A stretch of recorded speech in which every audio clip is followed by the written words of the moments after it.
nice guy. So am I. I like to consider myself a nice guy. But being nice and being a kind person doesn't mean that you have to let people take advantage of you.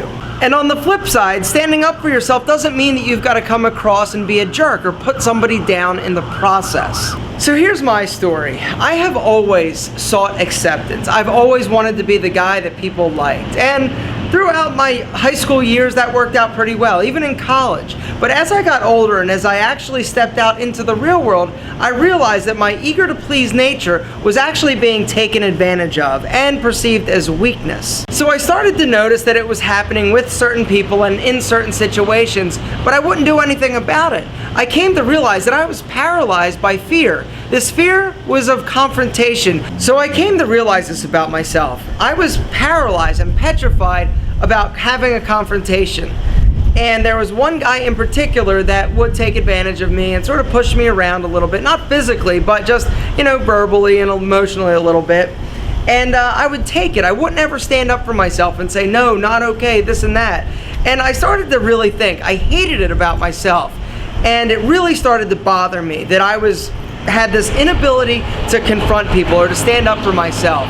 And so I sort of did some soul searching and did a little bit of therapy also. I went and saw a therapist and that helped. But really it was when I started to identify why this was happening. And really I came to realize that it was because of my childhood.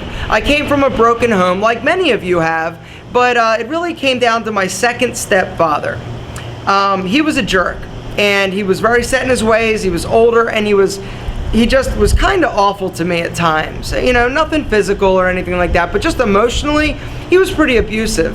And I would never stand up for myself. You hear about all these kids who come from, broken homes that with their step-parents are like, you can't tell me what to do. That wasn't me, Jack. I was like, yo, I don't want to rock the boat. Because rocking the boat and fighting to me back then when I was younger meant that I had to leave my school, meant that I had to leave my friends. It meant upheaving and, basically changing my life.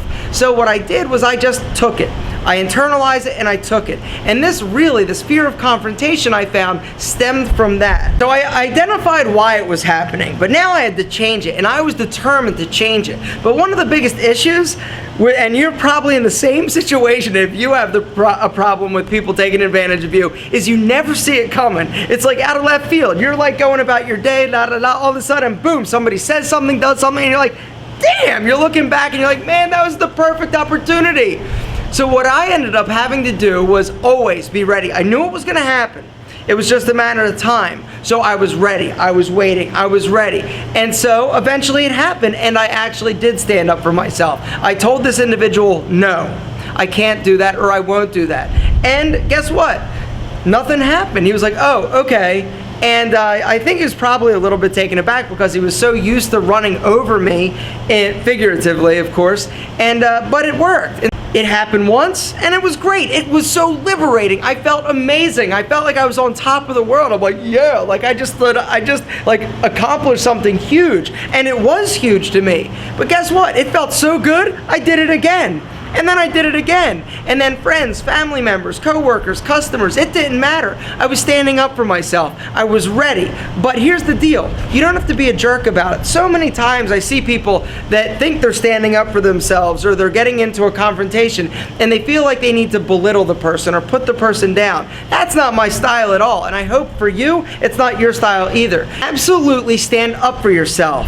And say no in a nice way that doesn't actually hurt somebody or put somebody else down in the process. It's simply taking pride and taking stock in the fact that you are valuable and that you are your own person. You don't need to let anybody run over you and take advantage of you. I know that being a nice guy is almost a curse in some situations. I'm telling you, in the long run, it's going to benefit you. But being a nice guy doesn't mean that you've got to let people push you around. So I am here today to encourage you. Me, take it from somebody who used to get pushed around, used to get walked on all the time.